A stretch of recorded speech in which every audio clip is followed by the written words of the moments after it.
सतगुरु के साजी निवाजे प्यारे साध संगत जी, प्यार और सत्कार से कहना धन निरंकार जी। बोलिए सतगुरु माता सुदीक्षा सविंदर हरदेव जी महाराज की जय। निरंकारी राजमाता गुरु बचन अवतार की जय। साध संगत जी, कविता रूप में दासी आप जी के चरणों में पहले आशीर्वाद लेगी, उसके बाद सतगुरु माता जी के आशीर्वाद से दासी विचार रखेगी। आप जी परवान करें। साध संगत जी, कविता है। कविता में हमें समझाया गया है, समय समय पर आए हमारे लिए यहाँ से शुभ संदेश। संभलो संभलो अब भी संभलो, देते रहे यही आदेश। संभलो संभलो अब भी संभलो, देते रहे यही आदेश। मानवता से प्यार करेंगे तभी कटेंगे सभी कलेश। मानवता से प्यार करेंगे तभी कटेंगे सभी कलेश। अपनी हद में ही रहना है तभी बनेंगे यही दरवेश। तभी बनेंगे सही दरवेश। अपनी हद में ही रहना है तभी बनेंगे सही दरवेश। उपदेशों पर चले नहीं हम, उपदेशों पर चले नहीं हम, जाकर मुख अब कहाँ छुपाएं। ज्ञान उजाला पाकर भी क्यों अंधकार में ठोकर खाएं। ज्ञान उजाला पाकर भी क्यों अंधकार में ठोकर खाएं। मन हो रोशन आत्मा रोशन, ऐसे दीप जलाने हैं। अंदर बाहर के अंधियारे हमने आज हटाने हैं। मन हो रोशन आत्मा रोशन, ऐसे दीप जलाने हैं। अंदर बाहर के अंधियारे हमने आज हटाने हैं। चहु ओर हैं खुशियाँ छाई, दूर हुए वीराने हैं। चहु ओर है खुशियाँ छाई, दूर हुए वीराने हैं। सुंदर भाव मधुरता वाले जन जन तक पहुँचाने हैं। सुंदर भाव मधुरता वाले जन जन तक पहुँचाने हैं। बाहर रोशनी पर अंधियारा, ऐसा ना माहौल बनाए।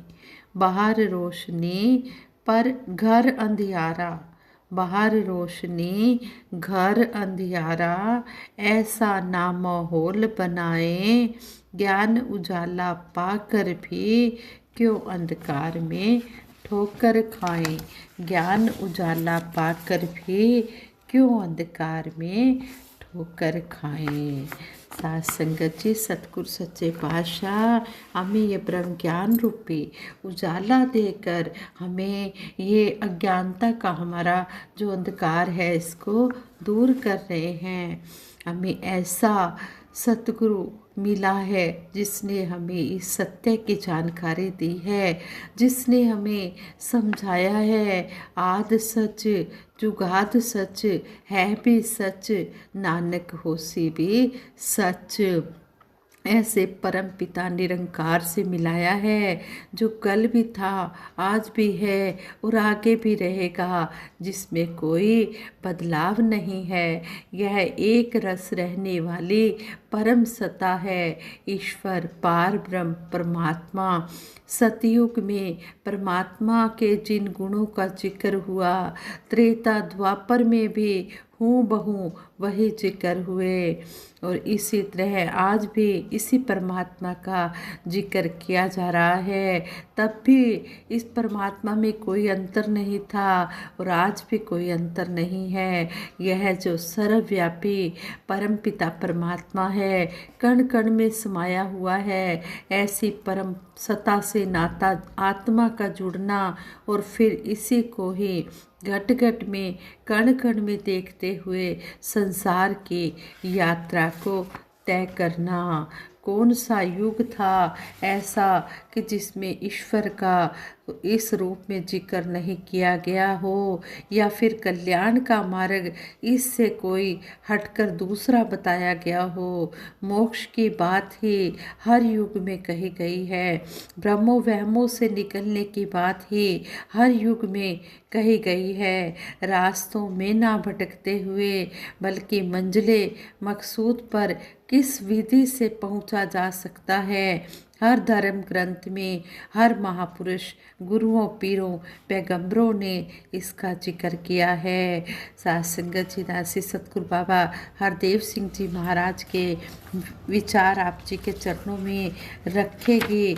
जो सतगुरु बाबा हरदेव सिंह जी महाराज ने 58वें संत समागम के दूसरे दिन 27 नवंबर 2005 को विशाल संत समूह को संबोधित करते हुए किए थे।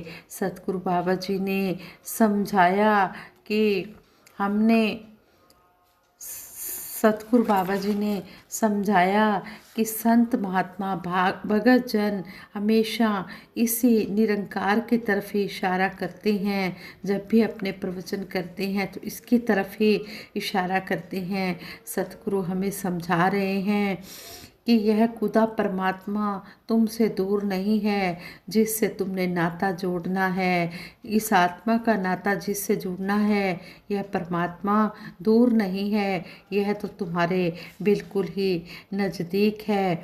हालांकि आत्मा अंश है इसी परमात्मा की, लेकिन अजीब बात है, जैसे किसी शायर ने भी कहा है, अजीब है कुर्बतों की दूरी। कुर्बत कहते हैं नज़दीकत को, कि मेरे साथ रहा लेकिन मुझे कभी मिला नहीं। अजीब सी बात है कि करीब भी है और दूरी भी है। सतगुरु बाबा जी ने एक शेर के द्वारा भी हमें समझाया कि छुपते नहीं हो, सामने आते नहीं हो तुम, जलवा दिखा के जलवा दिखाते नहीं हो तुम।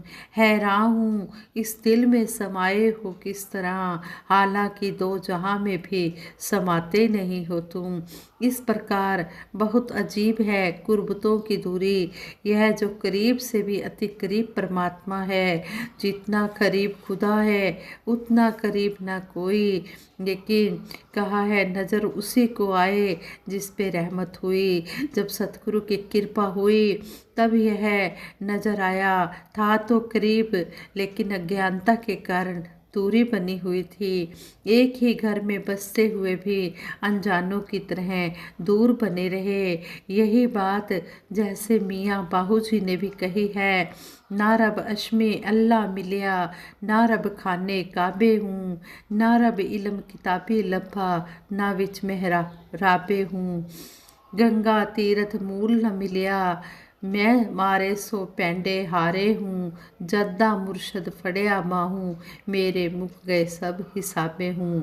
कहने का भाव है यह परमात्मा जो इतना नज़दीक है, इससे नाता जुड़ जाए, इसको पा लिया जाए तो कहाँ कहाँ नहीं बताया। उन्हीं सूफी संतों महात्माओं के वचन हैं जो इतने अच्छे कलाकार माने जाते हैं। उनकी टेप और सीडी सुनकर हम झूम झूम जाते हैं, लेकिन विचार नहीं करते कि वो कह क्या रहे हैं।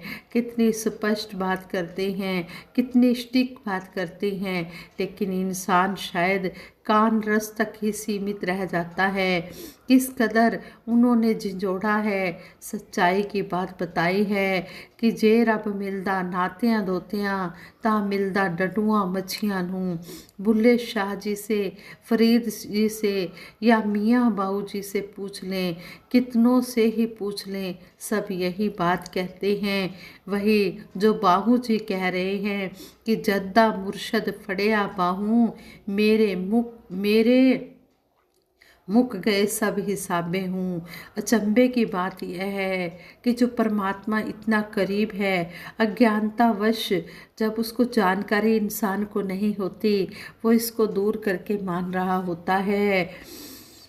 सतगुरु की रहमत के बिना यह दूरी बनी रहती है। महापुरुषों, संत जनों, भगत जनों ने इसी सत्य का बोध प्रदान कर दिया और इस प्रकार सारे भ्रम मिटा दिए। जब भ्रम मिट गए तो बंधनों से मुक्ति मिल गई। अगर 84 लाख योनियों का जिक्र हो रहा है तो 84 लाख योनियां, यानी कि उनमें शरीर भी है। शरीर बने हुए हैं 5 तत्वों से जो मिट जाने वाले हैं। जब योनियों की बात होती है तो वहाँ केवल शरीर ही नहीं है, केवल जड़ ही नहीं है, बल्कि एक चेतन भी उसमें होता है। आत्मा जो चेतन रूप में है, इस सूक्ष्म से सूक्ष्म परम सत्ता की अंश के रूप में है। अगर इसकी अज्ञानता बनी रहे तो इसके भ्रम बने रहेंगे और भ्रमों के कारण यह आत्मा बंधनों में पड़ी रहेगी। कहते भी हैं, जम जम मरे मरे फून जम्मे, बहु सजाए पया देश लम्मे, कादर करीम ना जाना, जे तो तिल पीड़े जो पहाड़ियाँ। कहते हैं कि इस प्रकार जमना और मरना यह बेशक शरीरों के साथ जुड़ा हुआ है, लेकिन उन शरीरों में आत्मा भी है जो अज्ञानता में है। अज्ञानता में है तो क्यों ना वस्त्रों की तरह शरीर धारण करेगी। भगवान श्री कृष्ण जी ने अर्जुन को बताया था कि वस्त्र जैसे हम शरीर पर धारण करते हैं, आत्मा शरीरों को वस्त्रों की तरह धारण करती है। क्या भगवान श्री कृष्ण जी ने सिर्फ यही बात कही है? क्या भगवान श्री कृष्ण जी ने मोक्ष की बात नहीं कही है? जब मोक्ष की बात कही है तो फिर मुक गया आना जाना, फिर किस प्रकार के बंधन, आने जाने के कैसे बंधन, जबकि आत्मा इसी में विलीन, इस मूल को जाना और इस मूल में ही आत्मा समा गई। अगर यह आत्मा परमात्मा की अंश होने के बावजूद भी इसमें विलीन नहीं होती तो उसके पीछे कारण अज्ञानता का है। अज्ञानता है तो फिर अपने मूल को भी नहीं जानती, फिर तो जहाँ तहाँ शरीर धारण करेगी। इसी प्रकार आत्मा को कोई ठहराव नहीं मिलने वाला।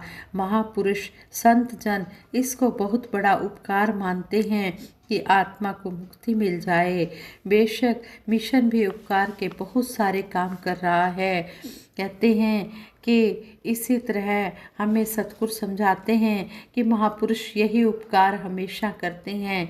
इससे बड़ा उपकार क्या होगा कि आत्मा को मुक्ति की अवस्था प्रदान कर देनी है। केवल कुछ वर्षों के लिए नहीं बल्कि अनंत तक साथ शब्द भी जोड़ना अजीब सा लगता है। हमेशा के लिए आत्मा को मुक्ति मिल जाती है, अपना स्थान मिल जाता है, निज घर जिसको कहते हैं वो मिल जाता है। अगर घर का किसी को पता नहीं तो वह अगर घर का किसी को पता नहीं हो तो वो क्यों भटकेगा नहीं, वो भटकेगा। जिसको अपने घर का नहीं पता वो अपने घर को ढूंढने के लिए भटकता रहेगा, चाहे कहीं से भी आए। अगर घर का ठिकाने का पता नहीं तो वो भटकेगा, लेकिन जिसको मालिक मालूम है अपने घर का वो सीधा अपने घर में ही चला जाएगा। इस तरह सतगुरु सच्चे पातशाह समझा रहे हैं कि संत जन भगत जन युगों युगों से संसार के ऊपर यह उपकार करते आए हैं, समझाते आए हैं कि जिस काम के लिए तुझे ये जन्म मिला है, जिस उद्देश्य के लिए जन्म मिला है, उस सच्चाई को जान ले और अपना लोक सुखी और परलोक सुहेला कर ले। इस तरह इस ईश्वर प्रभु परमात्मा से नाता जोड़ ले, लेकिन ये नाता तेरा तभी जुड़ेगा जब तू इस सतगुरु की शरण में आ जाएगा, वक़्त के सतगुरु की शरण में आ जाएगा। अगर तुमने इस सच्चाई को जान लिया, इस उजाले के द्वारा अपने मन को रोशन कर लिया, तो आत्मा को भी मुक्ति मिल गई, उसके भी भ्रम मिट गए। उसके भ्रम मिट जाने के कारण यही ज्ञान का उजाला मन में जग गया तो मन के अंधकार मिट गए। इस कारण सारी भ्रांतियाँ, सारे भ्रम, सारी दूरियाँ मिट गई। ना कोई वैरी ना ही बेगाना, सगल संग हमको बनाई। फिर कोई पराया नहीं, बेगाना नहीं। इस मन में रोशनी होने के कारण एक नज़रिया बन गया, एक मन की अवस्था बन गई। इस अवस्था में रहकर लेकर इस जीवन की यात्रा को तय करते हैं तो वाकई ही यह जीवन औरों के लिए भी वरदान का रूप हुआ करता है। इस तरह फिर सबके भले की कामना ही की जाती है कि सारा संसार जो है इस प्रभु परमात्मा का बनाया हुआ है, तेरा रूप है संसार, सबका भला करो करतार। फिर सबके भले की कामना होती है, लेकिन ये कामना, ये दुआ तभी मांगी जाती है जब मन में ये निरंकार बस जाता है, ये आत्मा रोशन हो जाती है। जिस तरह दिवाली पर हम अपने घरों में तेल के दिए जलाकर रोशनी करते हैं, इसी तरह हमने इस मन को भी, इस आत्मा को भी इस परमपिता परमात्मा के ज्ञान से रोशन करना है। इस आत्मा का भी जो ज्ञानता का अंधेरा है उसको दूर करना है। आओ सतगुरु की शरण में आ जाओ और इस परमपिता परमात्मा को जानकर अपना मन और आत्मा को रोशन कर लो। सतगुरु सच्चे पातशाह के चरणों में यही अरदास करते हैं, सच्चे पातशाह भाग्यहीन कोई ना हो, सबके घर में खुशियों के चिराग जलें, कोई भी घर ऐसा ना हो जिसकी ये जो आत्मा है रोशन ना हो। दातार सच्चे पातशाह भाग्यहीन कोई ना हो, सबके ऊंचे भाग हों, सबके घर में जले घी के चिराग हों, रात हो न काली सजे हर घर में दिवाली, ऐसे तू कर दे रोशनाइयाँ, सबको दे खुशियाँ, सुखी हो जाए कुल दुनिया, रहमत कर दे दाता मेहरबान। साथ संगत जी, दासी से विचार करते हुए बहुत सी भूलें हुई होंगी, उन भूलों के लिए दासी क्षमा मांगती है। दासी को आगे के लिए विचार करने की सुमति बख्शना, सद्बुद्धि देना, सद्विचार देना, सद्मार्ग देना, यही दासी सतगुरु माता जी से और साथ संगत माँ से आशीर्वाद मांगती है। हाँ संगत जी, प्यार से कहना, धन निरंकार जी।